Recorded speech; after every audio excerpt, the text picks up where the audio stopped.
खामोशी के सवाल, अध्याय 2। दिखावे की दुनिया और थका हुआ इंसान। जिस चेहरे को दुनिया पसंद करती है, कभी कभी उसी चेहरे के पीछे इंसान स्वयं खोजता रह जाता है। अध्याय 1 में हमने उस खामोशी की ओर कदम बढ़ाया था जहां भीतर से कुछ सवाल उठते हैं, लेकिन जैसे ही हम उन सवालों को सुनना शुरू करते हैं, एक और सच्चाई हमारे सामने आती है।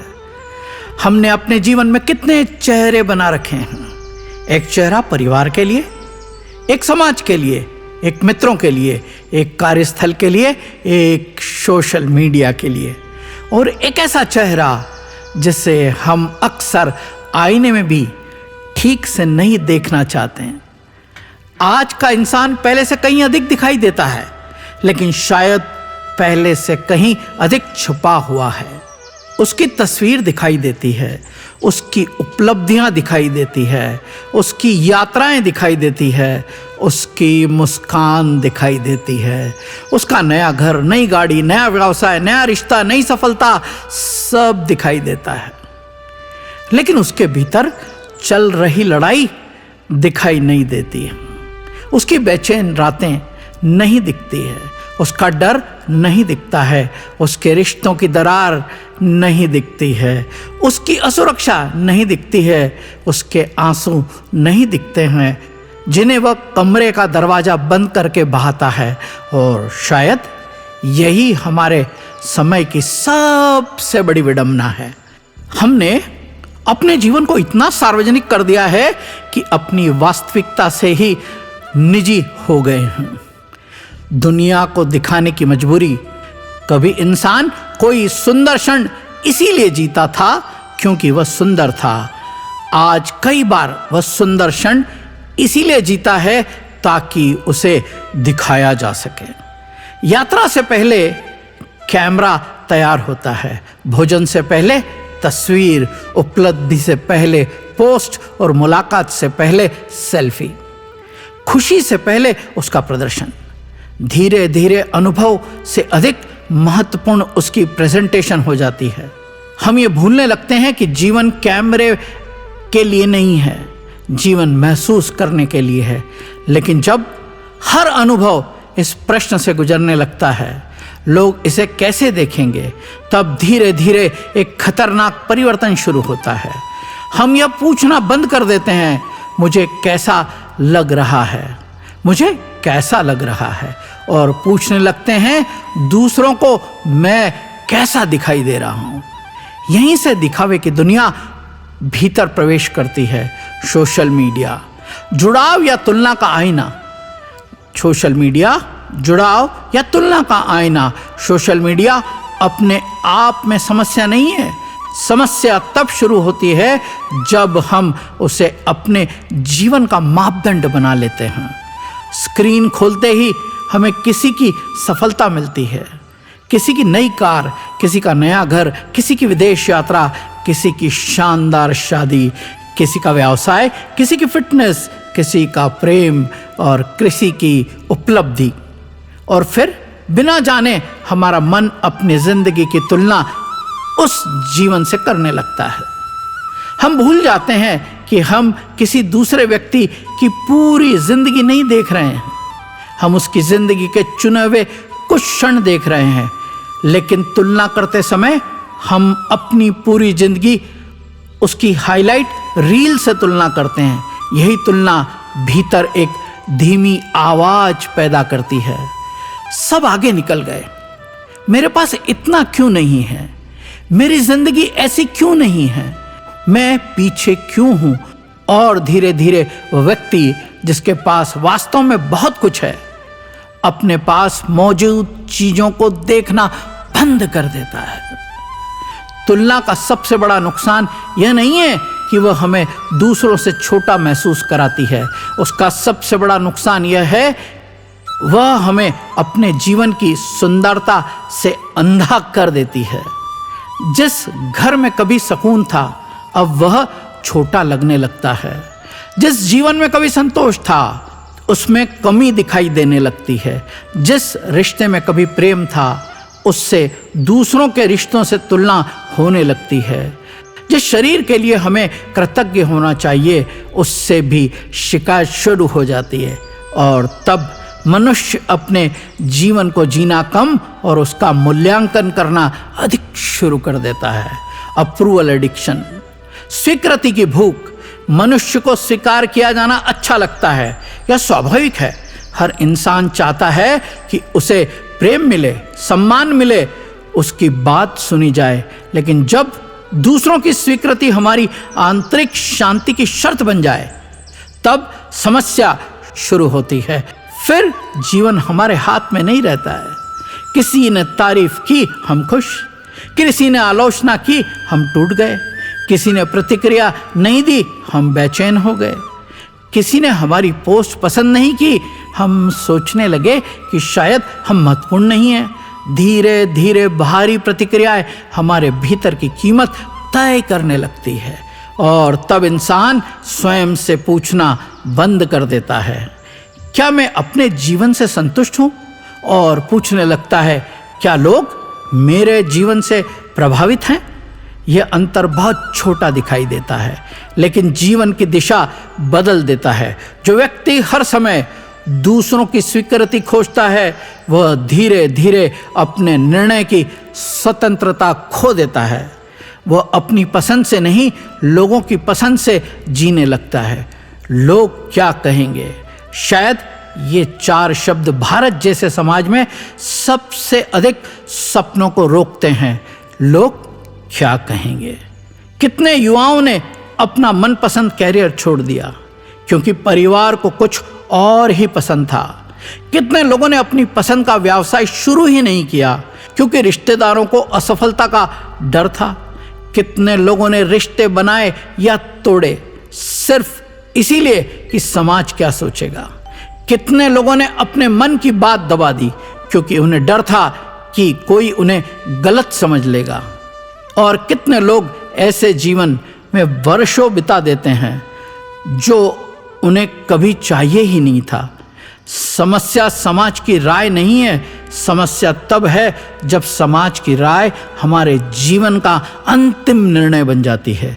लोग बोलेंगे, आज बोलेंगे, कल किसी और विषय पर बोलेंगे, कुछ समय बाद भूल भी जाएंगे, लेकिन आपके जीवन के निर्णय के परिणाम आपको ही जीने हैं। इसीलिए कभी कभी स्वयं से पूछना आवश्यक है, यदि दुनिया की कोई राय मेरे जीवन पर लागू नहीं होती है तो मैं क्या चुनता हूं? यह प्रश्न डरावना हो सकता है, लेकिन बहुत मुक्तिदायक भी। नकली खुशी का बोझ, हर समय मजबूत दिखना भी एक प्रकार की थकान है। हर समय सकारात्मक दिखना, हर समय सफल दिखना, हर समय मुस्कुराना, हर समय यह साबित करना कि मेरे जीवन में सब कुछ अच्छा चल रहा है। लेकिन इंसान मशीन नहीं है, उसे भी थकान होती है, उसे भी डर लगता है, उसे भी असफलता मिलती है, उसे भी कभी किसी के कंधे की आवश्यकता होती है, उसे भी कभी किसी के कंधे की आवश्यकता होती है, उसे भी रोने का अधिकार है। लेकिन हमने अपनी कमजोरी या संवेदनशीलता स्वीकार करने को कमजोरी समझ लिया है, इसीलिए हम अपने घावों पर भी मुस्कान का फिल्टर लगा देते हैं। सब बढ़िया है जब भीतर से आवाज आती है, नहीं सब बढ़िया नहीं है, और उस आवाज को लगातार दबाते रहना भावनात्मक थकान पैदा करता है। सबसे महंगा मुखौटा दुनिया को धोखा देना उतना कठिन नहीं है, सबसे कठिन है अपने आप को धोखा देना। क्योंकि जब आप वर्षों तक कहते हैं मैं खुश हूं, मुझे कोई फर्क नहीं पड़ता, मैं ठीक हूं, मुझे किसी की जरूरत नहीं है, मैंने जो किया बिल्कुल सही किया, तो एक समय के बाद आप स्वयं भी उन बातों पर विश्वास करने लगते हैं। यही मुखौटा चेहरा बन जाता है और चेहरा पहचान। फिर एक दिन अकेले में वही पहचान आपसे पूछती है, फिर एक दिन अकेले में वही पहचान आपसे पूछती है, मैं वास्तव में कौन हूं? यह प्रश्न बहुत गहरा है। क्योंकि जिस व्यक्ति ने वर्षों तक दूसरों को खुश करने के लिए स्वयं को बदला हो, उसे एक दिन यह समझना पड़ता है कि उसका वास्तविक स्वरूप कहाँ समाप्त हुआ और उसका बनाया हुआ व्यक्तित्व कहाँ से शुरू हुआ। असली थकान शरीर की नहीं होती है। कई लोग कहते हैं, पता नहीं क्यों मैं बहुत थका हुआ हूँ। शायद शरीर नहीं, भूमिका थकी हुई है। हर दिन किसी और बनने की कोशिश थका देती है। हर समय स्वयं को साबित करना थका देता है। हर व्यक्ति को खुश करने की कोशिश थका देती है। लगातार तुलना थका देती है। अपनी असफलताओं को छुपाना थका देता है। अपनी भावनाओं को दबाना थका देता है। और सबसे अधिक अपने वास्तविक स्वरूप को दबाकर जीना थका देता है। शरीर को नींद मिल जाए तो वह कुछ हद तक आराम कर सकता है, लेकिन आत्मा को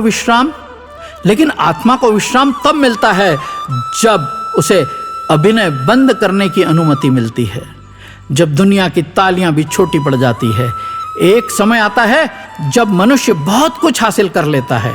लोग उसे सफल कहते हैं, सम्मान देते हैं, उसकी प्रशंसा करते हैं, लेकिन रात में अकेला होने पर भीतर से एक प्रश्न उठता है, मैंने सबको तो प्रभावित कर दिया, लेकिन क्या मैं स्वयं से प्रभावित हूँ? यह प्रश्न उपलब्धियों को छोटा नहीं करता है, यह केवल दिशा पूछता है। क्योंकि सफलता और सार्थकता एक ही चीज नहीं है।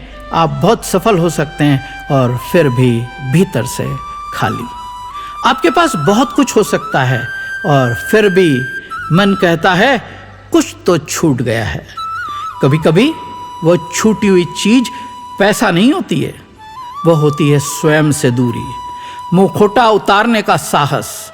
सच्चाई यह है कि हर व्यक्ति के भीतर कुछ ऐसा जिसे वह दुनिया से छुपाता है, लेकिन आत्मिक परिपक्वता तब शुरू होती है जब वह स्वयं से उसे छुपाना बंद करता है। आपको दुनिया के सामने हर कमजोरी बताने की आवश्यकता नहीं है। हर व्यक्ति के सामने अपने भीतर का संसार खोलने की भी आवश्यकता नहीं है, लेकिन कम से कम स्वयं के सामने ईमानदार होना आवश्यक है। हाँ, मैं थका हुआ हूँ। हाँ, मुझे डर लगता है। हाँ, मुझे दूसरों की स्वीकृति की जरूरत महसूस होती है। हाँ, मुझे कुछ फैसले दूसरों को खुश करने के लिए हैं।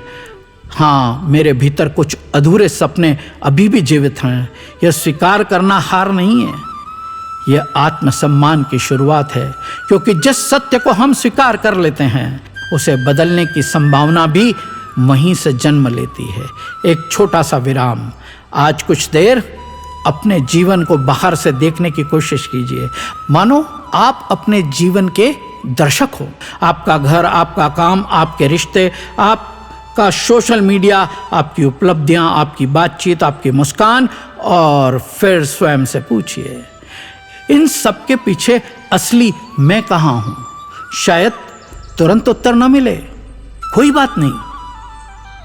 कुछ उत्तरों को जन्म लेने में समय लगता है। और मित्रों, आत्मसंवाद बहुत जरूरी है। आज स्वयं इन प्रश्नों पर ईमानदारी से विचार कीजिए। क्या मैं वही जीवन जी रहा हूं जो मैं चाहता हूं, या वह जो दूसरों को स्वीकार्य है? मेरी कौन सी खुशी वास्तविक है और कौन सी केवल प्रदर्शन? मैं किसी व्यक्ति की स्वीकृति पाने के लिए सबसे अधिक प्रयास करता हूं। यदि लोग कहेंगे का भय समाप्त हो जाए तो मेरे जीवन में सबसे पहला परिवर्तन क्या होगा? मैं सोशल मीडिया पर जो जीवन दिखाता हूं और जो जीवन भीतर से महसूस करता हूं, उन दोनों के बीच कितना अंतर है? आखिरी बार मैंने किसी भूमिका, बिना किसी प्रदर्शन और बिना किसी दर्शक के स्वयं को कब महसूस किया था? मेरा मुखौटा, मेरा सत्य। आज एक शांत स्थान चुनिए। मोबाइल कुछ देर के लिए अपने से दूर रख दीजिए। कोई संगीत नहीं, कोई सोशल मीडिया नहीं। 20 मिनट कागज पर 2 कॉलम बनाएं। मैं दुनिया को क्या दिखाता हूं और मैं भीतर वास्तव में क्या महसूस करता हूँ। बिना सजावट के लिखिए। यह किसी को दिखाना नहीं है, न परिवार को, न मित्रों को, न समाज को, केवल स्वयं को। फिर सबसे नीचे एक वाक्य लिखिए, अब मैं अपने जीवन में किस एक जगह पर स्वयं के प्रति अधिक ईमानदार होना चाहता हूँ, उस एक स्थान को चुनिए। अभी पूरी जिंदगी बदलने की कोशिश मत कीजिए, सिर्फ एक सत्य स्वीकार कीजिए, क्योंकि मुखौटा एक दिन में नहीं बना था, उसे उतारने में भी समय लगेगा, लेकिन पहला कदम बहुत छोटा हो सकता है। अपने सामने स्वयं को सच बोल देना, और शायद यही वह क्षण होगा जब दुनिया को दिखाने वाला इंसान पहली बार अपने भीतर रहने वाले इंसान से मिलेगा। अगले अध्याय की ओर हम चलते हैं। जब हम दूसरों की नज़र में जीते जीते थक जाते हैं, तब अगला प्रश्न उठता है, अगर मैं दुनिया की अपेक्षाओं से अलग होकर स्वयं को देखूं, तो मैं वास्तव में कौन हूं? यहीं से हमारी यात्रा अगले प्रश्न की ओर बढ़ती है। मिलते हैं अध्याय 3 में, व्यस्तता सबसे बड़ा नशा। जय श्री कृष्णा। आपका मित्र, आपका दोस्त सतीश शर्मा, लेखक खामोशी के सवाल।